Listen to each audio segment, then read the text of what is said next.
दीजिए हेडिंग, भारत में टोनही एवं जादू टोना संबंधी कुप्रथा, विच hunting and which crafting in India, which hunting which crafting rituals in India. Bharat में टोनही एवं जादू टोना संबंधी कुप्रथा।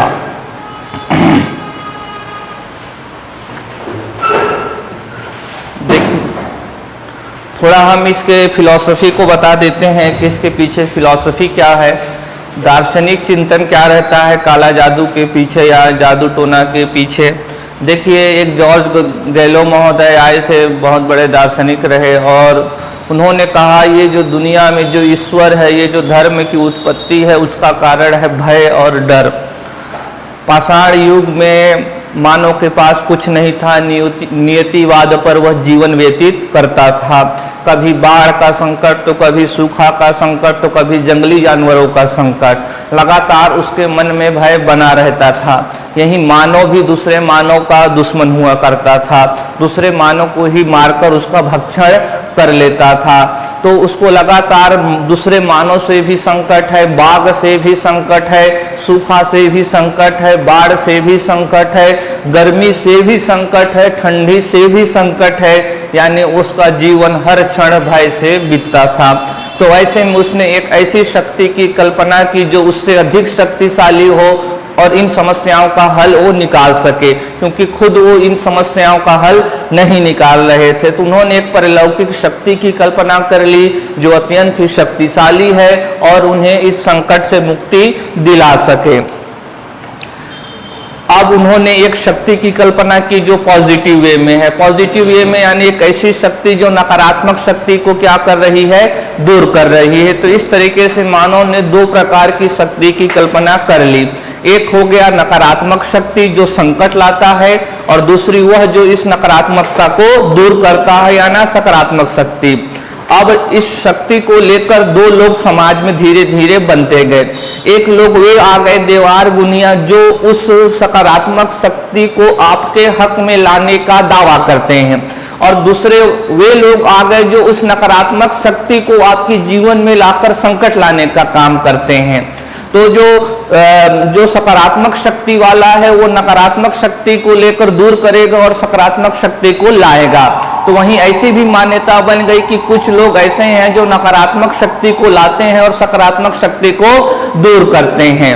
तो ये जो वे लोग हैं जो नकारात्मक शक्ति को लाते हैं और उसको जो दूर करते हैं, यहीं से क्या उत्पन्न हो गया, तो काला जादू या टोनही संबंधी जो गतिविधि है, कुप्रथा है, वह भारतीय समाज में प्रारंभ हुई।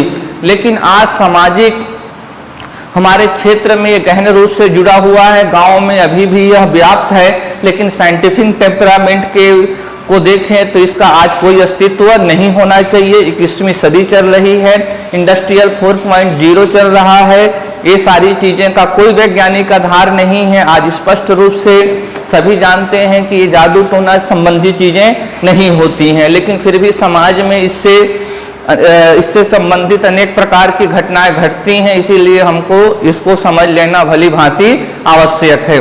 तो आज की कक्षा में मैं टोनही प्रताड़ना या फिर काला जादू को लेकर आधारभूत चीजों को बात करूंगा, और कल हम लोग देखेंगे इससे संबंधित अधिनियम को या इससे संबंधित एक्ट को कि वह कैसे डील करेगा इसको रोकने के लिए। तो आइए कुछ झलक को देखते हैं। तो ये देखिए, अभी देखिए ये जो नकारात्मक शक्ति वाले हैं इसमें ज्यादातर महिलाएं होती हैं, कि वे व्यक्ति जो नकारात्मक शक्ति से संपर्क करते हैं और किसी के जीवन में उसको जोड़ने का कार्य कौन करते हैं, महिलाएं। इसीलिए समाज में प्रचलित शब्द क्या है, डायन, चुड़ैल। पुरुष भी होते हैं, टोनहा कहते हैं छत्तीसगढ़ में, लेकिन वो बहुत ही कम। ज्यादातर ऐसे महिलाएं ही होती हैं जिनको टोनही की संज्ञा दी जाती है, चुड़ैल की संज्ञा दी जाती है और डायन की संज्ञा दी जाती है। एक पुरुष एक दिन शाम को आता है एक निचली जाति महिला के घर पर, उसको धड़ाधड़ 4-5 झापड़ मारता है और कहता तूने मेरे बच्चे की तबीयत खराब कर दी है। महिला बोलती मैंने नहीं किया। फिर उसको 4-5 झापड़, पहले उसके साथ दुष्कर्म करता है, फिर उसको निर्वस्त्र करता है, फिर उसको पूरे समाज में निर्वस्त्र करके घुमाया जाता है, फिर उसको इस तरीके बड़े ही बेरहमी से मार दिया जाता है। और माना जाता है उसको समाज भी ज्वाइन कर लेते हैं इस पूरी रैली को, इस महिला को मारने के लिए।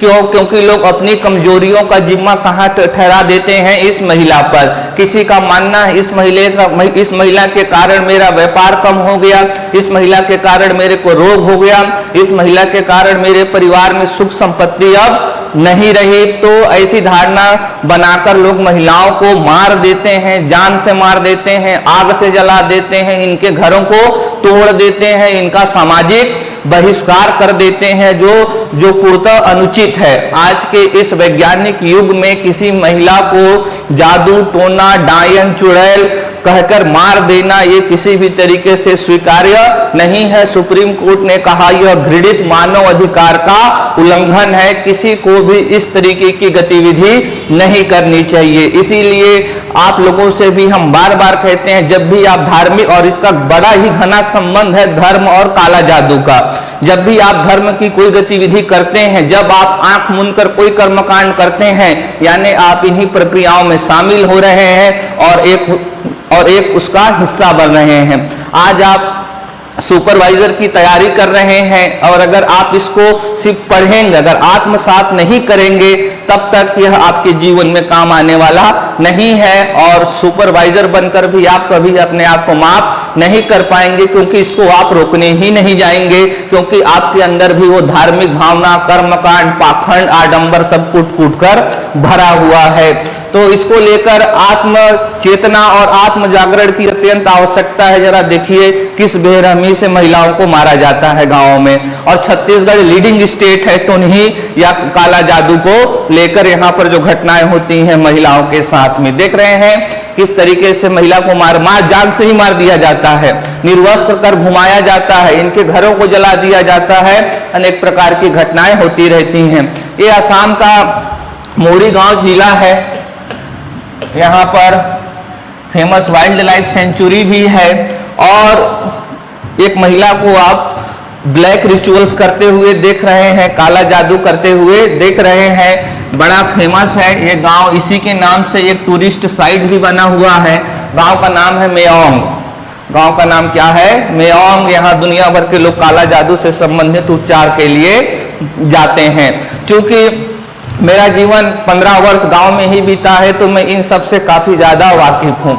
मेरे घर में भी जब भी किसी को, अभी ऐसा भी होता है कि गांव में आसपास में मालूम रहता है, मालूम क्या रहता है, लोग नामित कर देते हैं कि यह औरत क्या है, टोनही है, यही औरत क्या है, काला जादू करती है। तो जब भी वो औरत घर पर आती है तो उससे कोई बात नहीं करेगा, और जो बच्चे लोग को अंदर ले जाते हैं, क्योंकि उनका मानना है बच्चे लोगों पर क्या कर देगी, काला जादू कर देगी।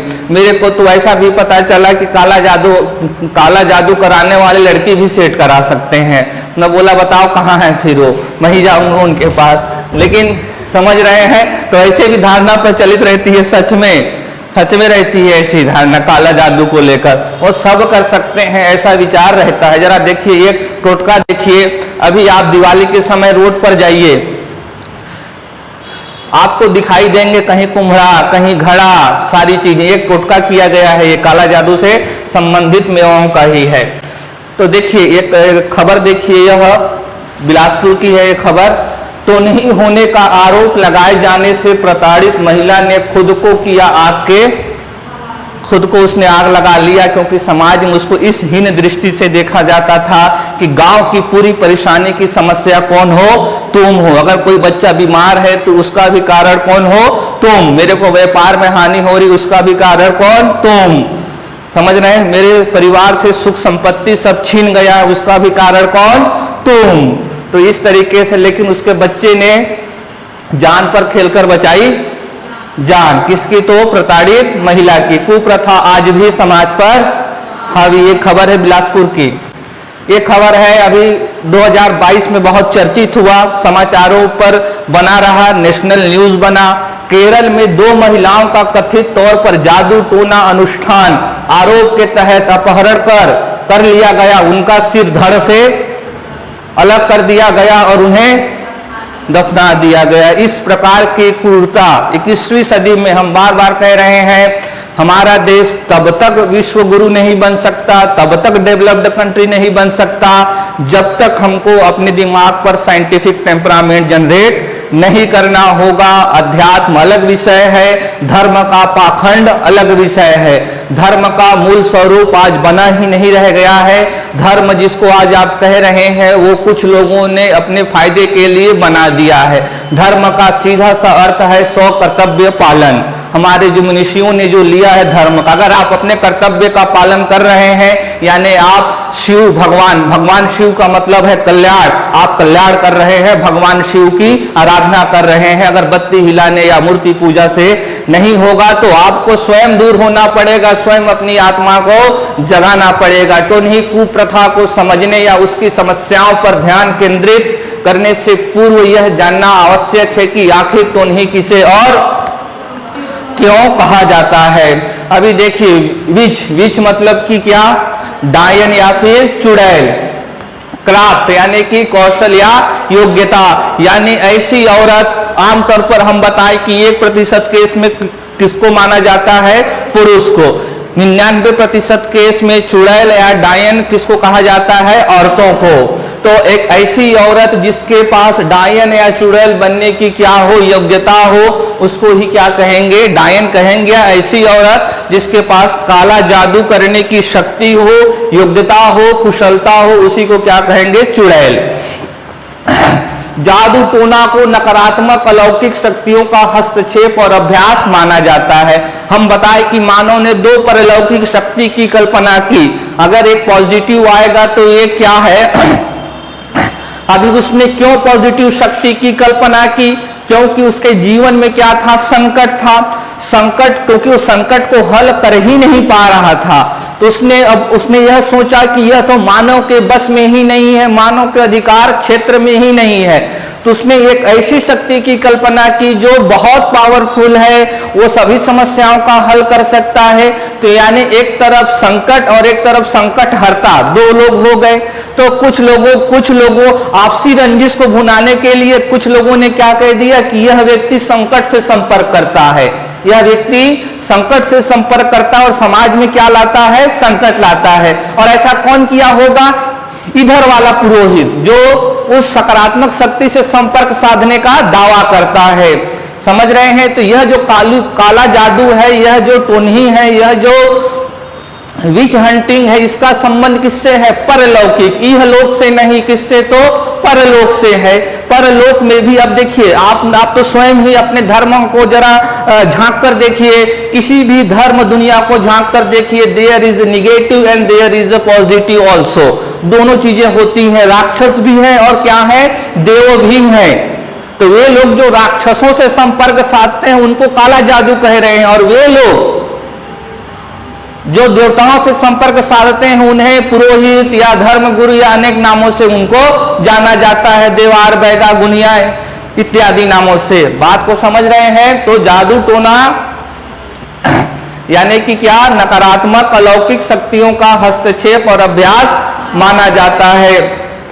छत्तीसगढ़ी भाषा में टोनी उस महिला को कहा जाता है जिस पर जादू टोना करने का शक हो। जादू टोना के भौतिक साक्ष्य तो आज तक प्राप्त एक भी कोई एविडेंस ऐसा नहीं है। हालांकि हमारे यहाँ पर एक तंत्र मंत्र का भी विज्ञान है, लेकिन वह बहुत वैज्ञानिक है। जिस रूप में उसको घोर सन्यासी लोग आचार व्यवहार में लाते हैं, उस तरीके से जनमानस उसको कभी समझ ही नहीं पा सकता है।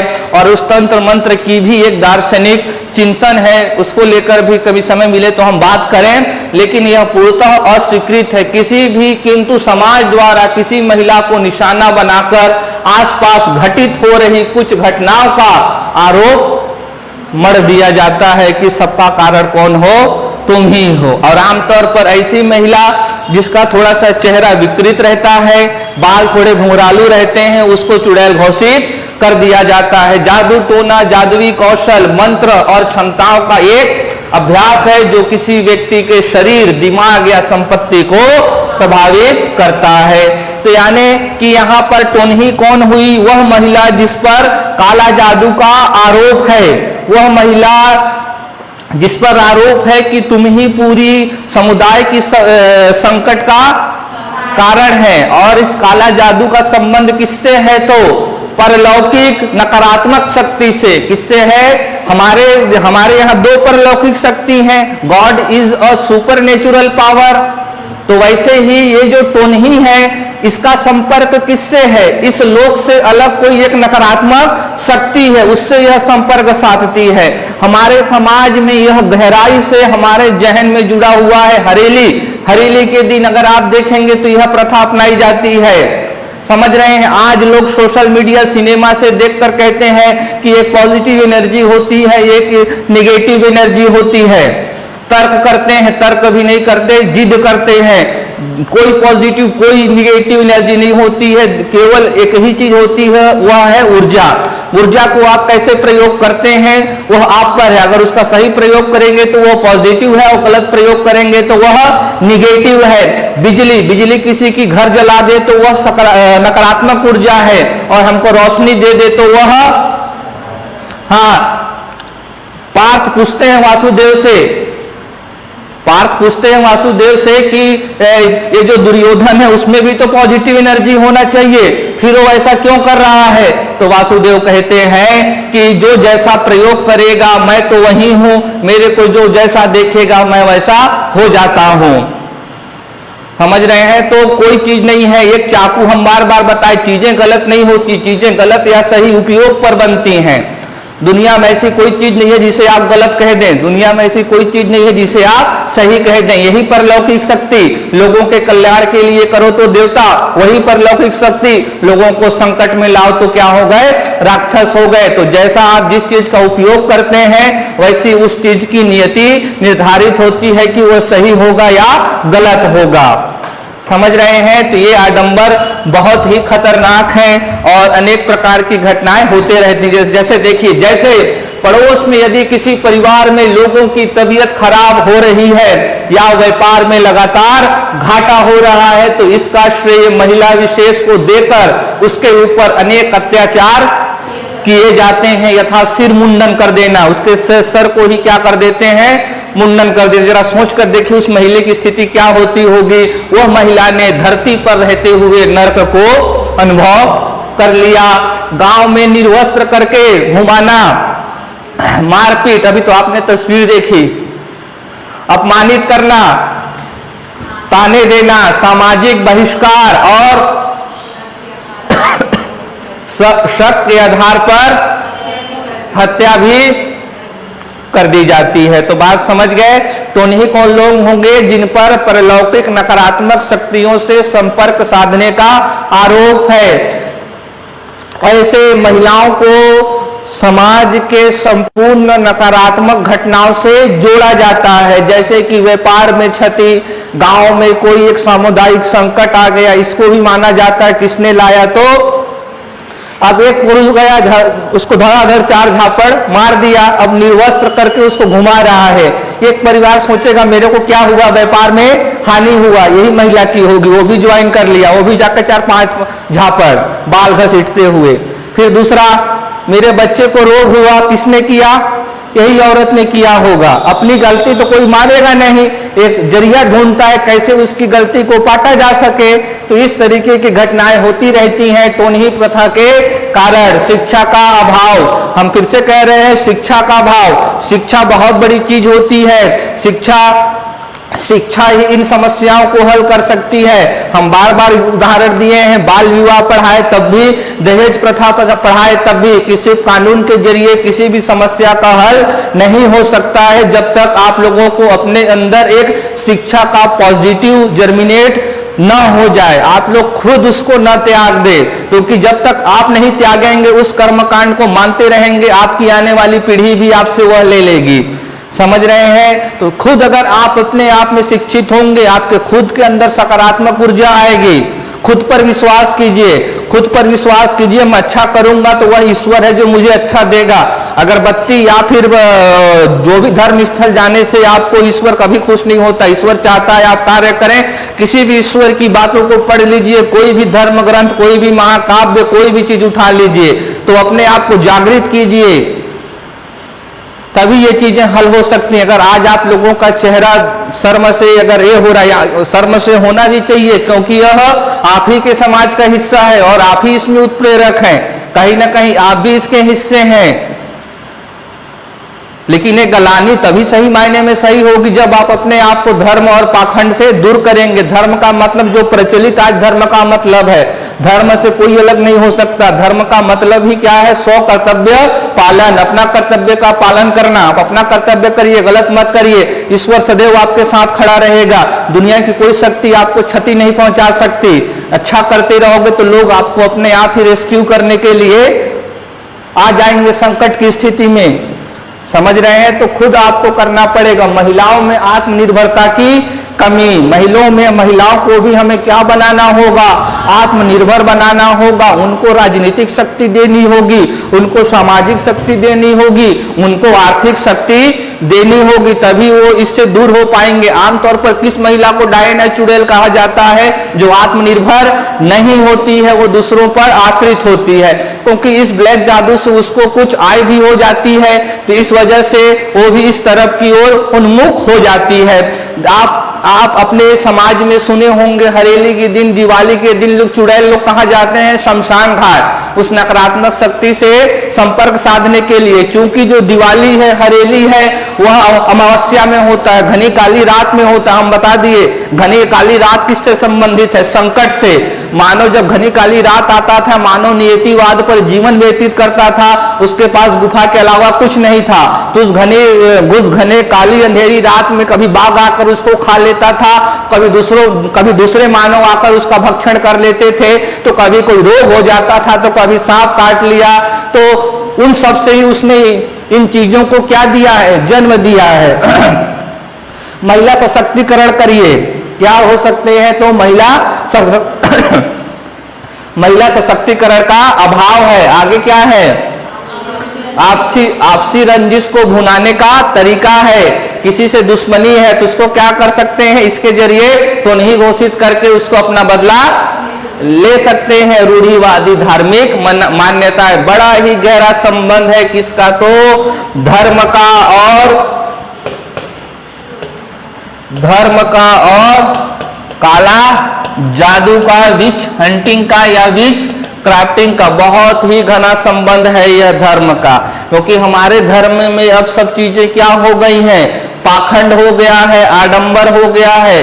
लोग धर्म का चोगा पहन लेते हैं और अपने आप को ईश्वर से संपर्क साधने का जरिया बताते हैं। कई लोग दावा कर देते हैं कि मेरा संपर्क किससे है? ईश्वर से है। लेकिन सही मायनों में आप जानेंगे तो ईश्वर क्या है? इस प्रकृति की मूलभूत सच्चाई। वो झूठ बोल रहे हैं। कौन ईश्वर से संपर्क साध सकता है? ईश्वर तो अदृश्य है, ईश्वर तो केवल जहन में है, ईश्वर तो एक नैतिक मूल्य है।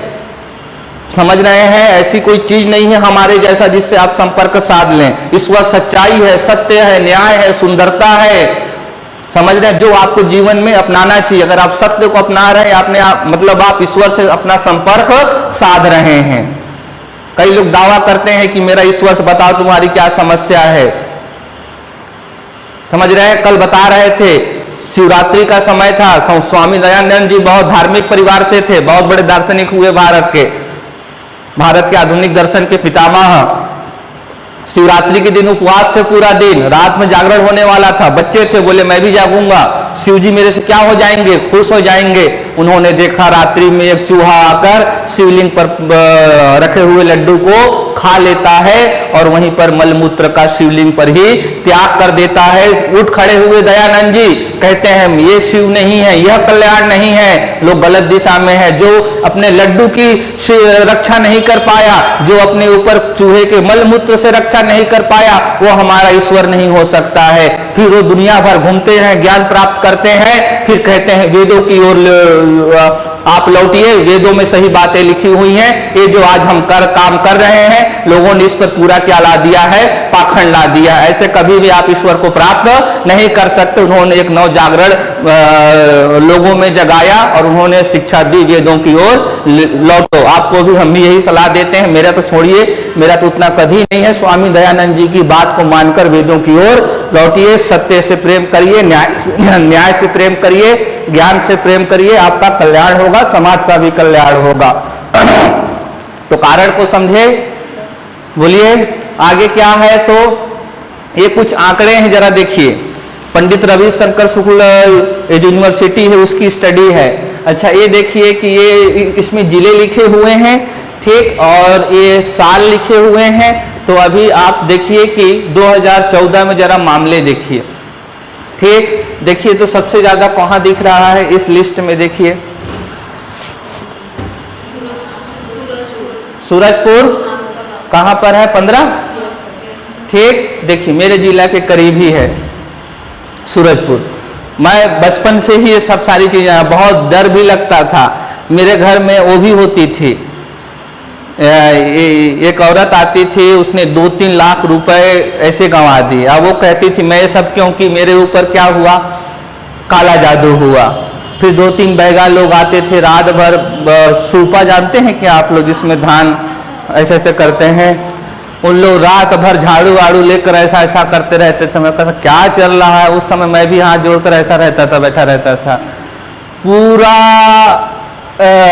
पूरा समाज ही यही सब चीजों से भरा हुआ है। आसपास की 5-6 महिलाएं आज भी विख्यात है, किसके लिए, तो टुन्ही के लिए।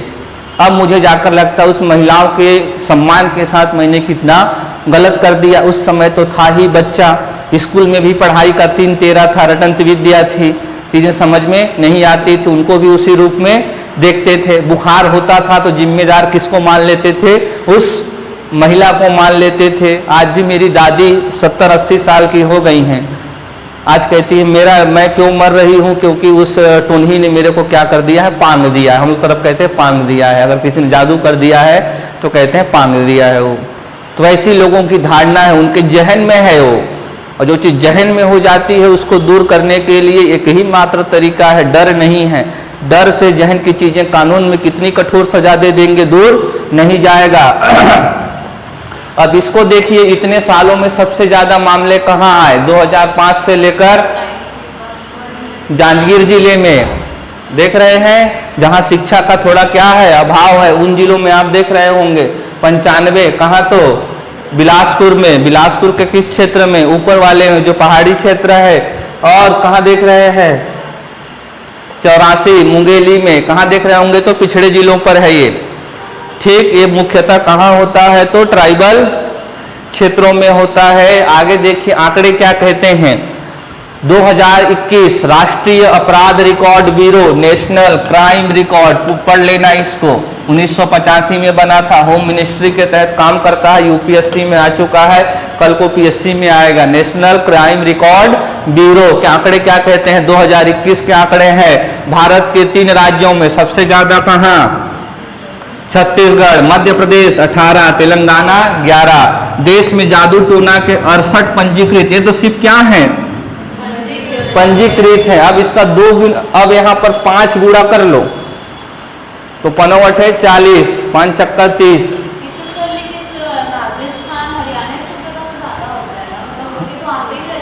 हाँ ये जो वहां पर धार्मिक पाखंड ज्यादा है, जादू टोना ज्यादातर जुड़ा हुआ है, ट्राइबल सेक्टर से जुड़ा हुआ है जादू टोना। अभी भी आप जाओगे ना तो जो महिलाएं रहेंगे निचली जाति को ही घोषित करते हैं, क्योंकि वो क्या है, सुभेद्य है, कमजोर है। कभी भी ऊपरी जाति की टोनही आप नहीं देखेंगे गांवों में, पाखंड है ये। अगर कोई टोनही हो सकती है तो कोई भी महिला हो सकती है, चाहे ऊपरी जाति की हो चाहे, लेकिन अधिकांश टोनही आप क्या देखेंगे, निचली जाति वाले रहते हैं, फायदा उठाते हैं लोग। तो कितने मामले आए, 68, उसमें से 49 मामले इन्हीं 3 राज्यों में आए हैं। समझ रहे हैं, क्योंकि यहाँ पर ट्राइबल, उड़ीसा में बहुत ज्यादा मामले और छत्तीसगढ़ में। वैसे भारत में इस तरह की कुप्रथाओं से निपटने के लिए राष्ट्रीय स्तर पर कानून नहीं है, कोई कानून नहीं है। 2022 में यह चर्चा में रहा केरल वाली घटना के बाद से। इससे पहले एक बार 2011 में विधेयक लाया गया, वो भी असफल रहा। 2016 में फिर से राज्यसभा में एक विधेयक लाया गया, वो भी पास नहीं हो पाया। लेकिन आने वाले समय में इसको पास या पारित करना होगा, क्योंकि 21वीं सदी में यह पूर्णतः अस्वीकार है। आज विज्ञान इतना आगे चला गया है, हम लोगों ने आसमान की सीमा को भी लांघ गए, जमीन के अंदर भी चले गए, तो पर भी इस प्रकार की मान्यताएं आज के युग में पूर्णतः अस्वीकार है। हमसे ज्यादा आडंबर पाखंड यूरोप था, चर्च का वहां शासन था, लेकिन उन्होंने एकाएक धार्मिक मान्यताओं से हटकर उन्होंने वैज्ञानिक मान्यताओं को अपनाना शुरू कर दिया और हमसे क्या चले गए आगे। अगर आप मध्य सदी में यूरोप जाएं तो वहां ज्यादा पाखंड था हमारे से। इसीलिए आप लोग खबर सुनते हैं कोपरनिकस और गैलीलियो को क्या दी गई, यातनाएं दी गई, वहां ज्यादा आडंबर था, पाखंड था। लेकिन उन्होंने किसको अपना लिया, वैज्ञानिकतावाद को। लेकिन हमारे यहाँ प्रयास किए राजा राम मोहन राय, स्वामी विवेकानंद, दयानंद सरस्वती जी, लेकिन जनमानस इतना ज्यादा पाखंड में डूबा हुआ था कि उसकी आंखें अभी तक भी नहीं खुल पाई हैं। ईश्वर को प्राप्त करना चाहते हैं, जीवन भर नहीं होएगा, जीवन भर नहीं होएगा, क्योंकि आप जा ही रहे हो गलत एड्रेस पर। चढ़ना तो चाहते हैं हिमालय पर, मुंह हिंद महासागर की तरफ है, चलते रहो, नहीं चढ़ पाएंगे कभी भी। हाँ? अब संसद में बहुमत चाहिए, वहां पर सहमति चाहिए सबको लेकर, तभी पास होगा। फिर इसमें क्या है, किस तरीके की सजा दी जानी चाहिए, अनेक मुद्दे हैं वहां पर। संसद में जब भी सहमति बनेगी तभी तो कोई पास होएगा। अभी लोकसभा में तो बहुमत रहता है, लेकिन राज्यसभा में तो वहां सहमति चाहिए। वहां पर तो किसी के पास स्पष्ट बहुमत नहीं है। कोई एक दल चाह भी ले, आज मान लो जो सत्तारूढ़ जो दल है वो चाह भी ले मुझे पास करना है, तो राज्यसभा में अटक जाएगा वो, तो राज्यसभा से क्यों नहीं करते? तो सहमति नहीं होगा। इसके अभी जो कानून बनता होगा, कानून में बहुत सारी धाराएं हैं, धाराएं में इतना दंड, किसी दल को लगता है यह प्रावधान नहीं होना चाहिए, किसी दल को लगता है यह प्रावधान होना चाहिए, किसी को लगता है इतना दंड होना चाहिए, किसी को लगता है यह रेगुलेटरी बॉडी होनी चाहिए। तो इस पर सहमति लोगों की नहीं बन पाती है। जैसे जो digital personal data protection bill अटका हुआ है, आज आप लोगों कितना डेटा लिए जा रहे हैं, उसका कोई रक्षा करने वाला है क्या? नहीं। आपके पर्सनल डेटा भरे हैं सोशल मीडिया पर, समझ रहे हैं। तो वैसे ही इस पर भी सहमति नहीं बन पा रही राजनीतिक दलों में। तो ये जो अधिनियम जो पढ़ेंगे वो क्या है? छत्तीसगढ़ का है ये। 2004 हाँ, 2005 में जो छत्तीसगढ़ में बना ये। हाँ,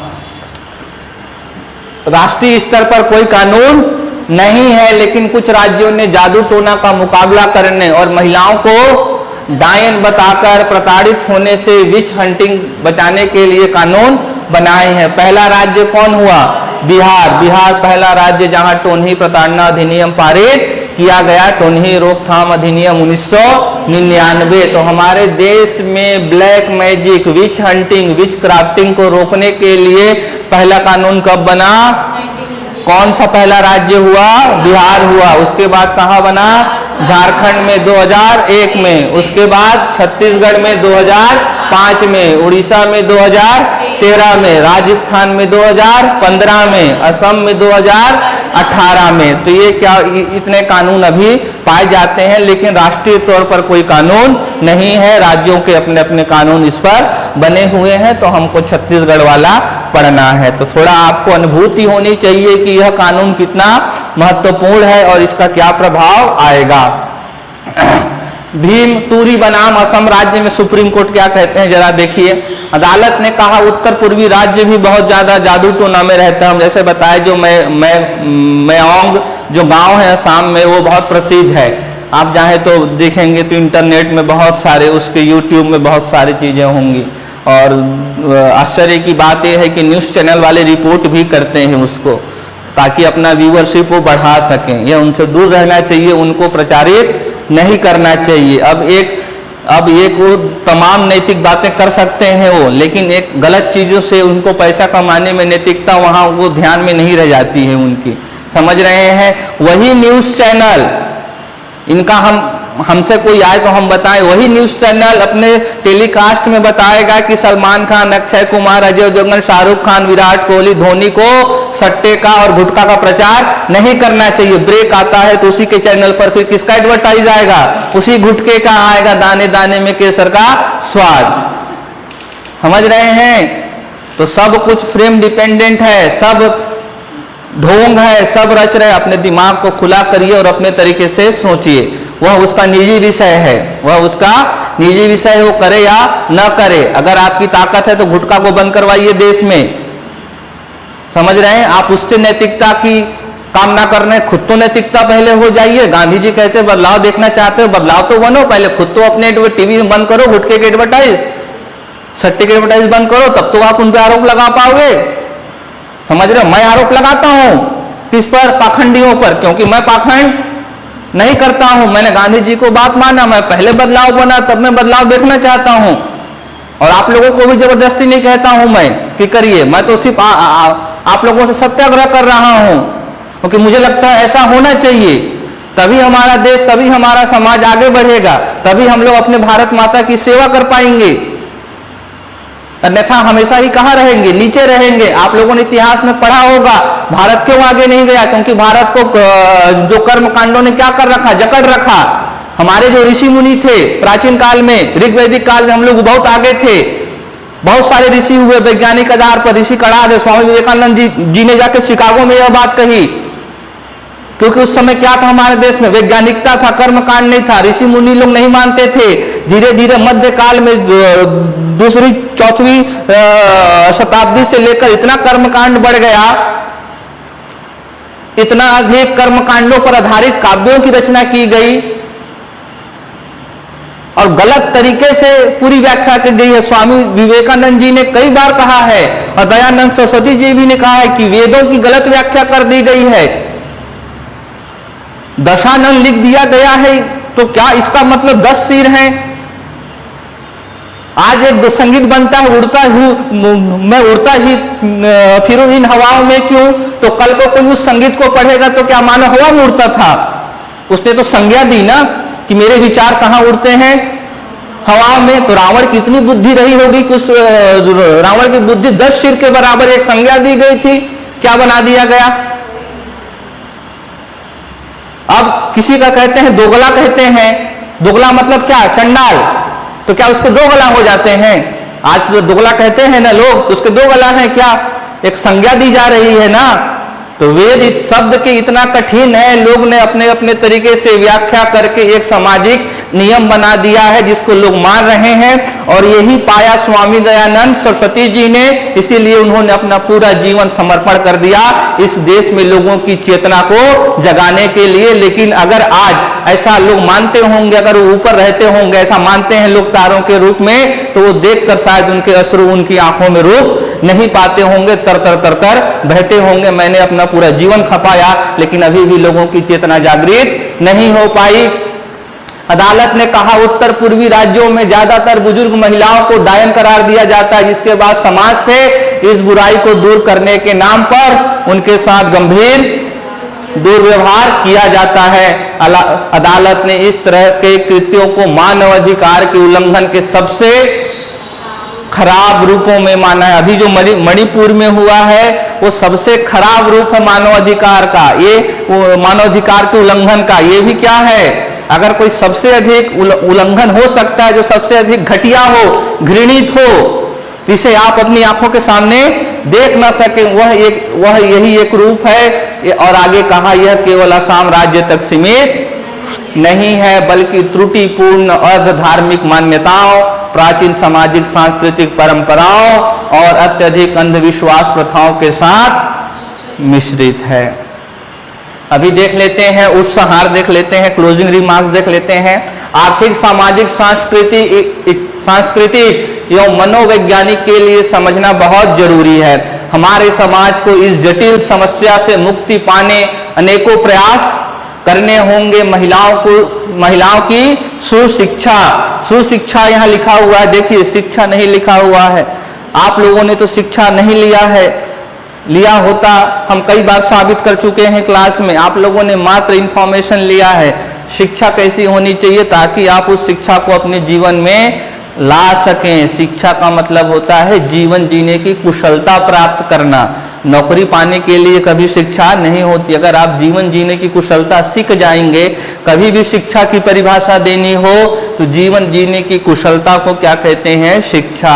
अगर आप में जीवन जीने की कुशलता आ गई तो आपको वैसे ही काम आपके पास आ जाएगा, आप वैसे ही काम ढूंढ लेंगे, काम आपके पास चलकर आएगा। समझ रहे हैं? तो सुशिक्षा होनी चाहिए, महिलाओं को अच्छे तरीके से शिक्षित करना चाहिए ताकि वो नौकरी पा सके। नौकरी वाली महिला को आप नहीं देखेंगे कि उसको डायन घोषित कर दें, कभी ऐसा नहीं मिलेगा। इसको करते हैं घरेलू महिला को, हाउसवाइफ को करते हैं ऐसा, वो भी गरीब को करते हैं। धनी को क्योंकि वो कोर्ट जा सकती है, गरीब को मालूम भी नहीं है न्यायालय के बारे में, और न्यायालय जाए भी तो कौन? पहले ही वकील 1000 रुपए मांगेगा, कहां से लाए 1000 रुपए वो? हाँ, पति नहीं है तो उनको तो और परेशानी है। पति है तो पति को ही मार, जैसे बच्चे ने जान बचा ली, बच्चा था तो पति है, पति जान बचाने आएगा उसको भी मार देते हैं। समझ रहे हैं? और जैसे हम कल बता रहे थे अशुभ, जो अशुभ है वह मानव जनित होता है। जब भी प्राकृतिक विपदा आती है तो मानव भी इतना स्वार्थी हो जाता है कि अपनों को भी छोड़कर भागने लगता है। तो पत्नी को भी जब भी मारते हैं तो पति भी भागने लगता है। लेकिन वही पति 2 दिन बाद अपने आप को दुनिया का सबसे खराब और व्यक्ति अंदर से पाएगा जिसने अपनी पत्नी की भी रक्षा। आप ही लोग किसी चीज से कायर जब हो जाते हैं लेकिन बाद में अंदर से क्या होती है? गलानी होती है कि मैं क्या हो गया? कायर हो गया। क्योंकि भागना क्या था? सबसे सरल ऑप्शन था, विकल्प था वहां से। आत्मनिर्भरता की वृद्धि, उनको प्रशिक्षण दिया जाए, शिक्षा दिया जाए ताकि वो क्या होए? आत्मनिर्भर होए। पंचायतों को भी सशक्त करना पड़ेगा, वहां ज्यादा महिलाओं को भेजना पड़ेगा। जीवन स्तर में सुधार, लिविंग स्टैंडर्ड में पर्याप्त चिकित्सा व्यवस्था भी नहीं रहती तो लोग ऐसा करते हैं। अब वो बच्चे को रोग का कारण क्यों मार रहा है? गांव में क्या नहीं है? अस्पताल जाता तो वो क्या हो जाता? ठीक हो जाता। तो महिला क्या हो जाती? बच जाती। तो चिकित्सा तो पूरा होलिस्टिक अप्रोच लेकर इसको हल किया जा सकता है। सिर्फ एक कानूनी विकल्प के जरिए इसको हल नहीं किया जा सकता है। पर्याप्त चिकित्सा व्यवस्था एवं आवागमन के बेहतर साधन ताकि उनमें रूढ़ियों से बाहर निकलकर सभ्य समाज का हिस्सा बनने की ललक जागृत हो, जिससे स्थितियां नियंत्रण में आने से शायद भूत भाग सके एवं महिलाएं इस कलंक से कलंकित होने से बच सकें।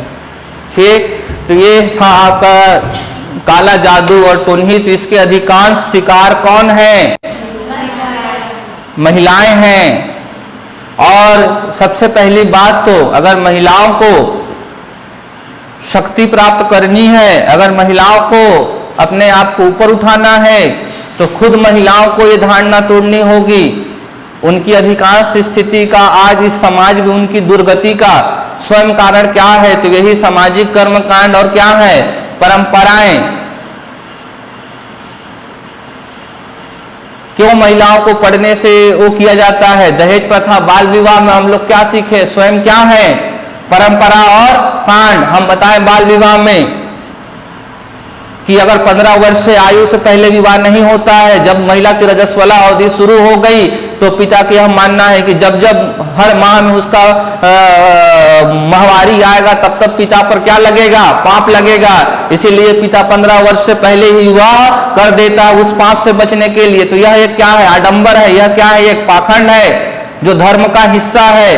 तो महिलाओं को स्वयं, कई महिला इसको डिफेंड करते हैं, इन धर्मों को, इन पाखंडों को। समझ रहे हैं? कुछ महिलाओं लोग यही समझते हैं कि पति की हर बात को मान लेना, सही बात को तो ठीक है, गलत बात को भी सर झुकाकर मान लेना, यही महिला की क्या है? नियति है। यही महिला, और जो महिला ऐसे करेगी, जो गलत बातों को मानेगी, वही महिला क्या है? सुसज्जित है, और वही सुकर्मी है, और वही संस्कारी है। महिलाएं खुद ही मानते हैं। तो महिलाओं को खुद ही अपनी सोच डेवलप करनी पड़ेगी। और वो कैसे होएगा? शिक्षा से होएगा। और शिक्षा नहीं, किससे? तो सुशिक्षा से, सही शिक्षा से, शिक्षा को व्यवहारिक उपयोग से होएगा। तो आप लोग भी उठिए, उस चीज से जानिए, मंथन करिए, क्या जो आप लोग ये मान रहे हैं जरा एक बार अपने ही देवता से पूछकर देखिए, क्या आपने मुझे यही करने को कहा है कि मुझे अब मेरा कर्तव्य पालन करने को कहा है, ताकि मैं पढ़ूं लिखूं, जाकर शासन में कुछ समझा, कुछ आप कर ही नहीं पाएंगे, चले जाएंगे शासन में, कैसे करोगे? आप खुद ही जुड़े हुए हैं कर्मकांड से, आपको पेमेंट भर मिल जाएगा, आपका जीवन सुख हो जाएगा, लेकिन आप कोई बदलाव, क्योंकि आपके अंदर खुद ही बदलाव नहीं है तो कहां से लाएंगे आप? संभव ही नहीं है, क्योंकि आपकी धार्मिक भावनाएं रोक देंगी आपको, किससे? अंदर से, करने से पहले। समझ रहे हैं? बहुत अंदर से मनाना पड़ता है, बहुत अंदर से जूझना पड़ता है। दिवाली के दिन दिया जलाने की प्रतीक है, दिवाली में मैं यहीं रहता हूं, लेकिन नहीं, मुझे दूर होना है, अपने आप को मैं मनाता हूं। कल रात को ही बाजू में एक लड़का रहता है,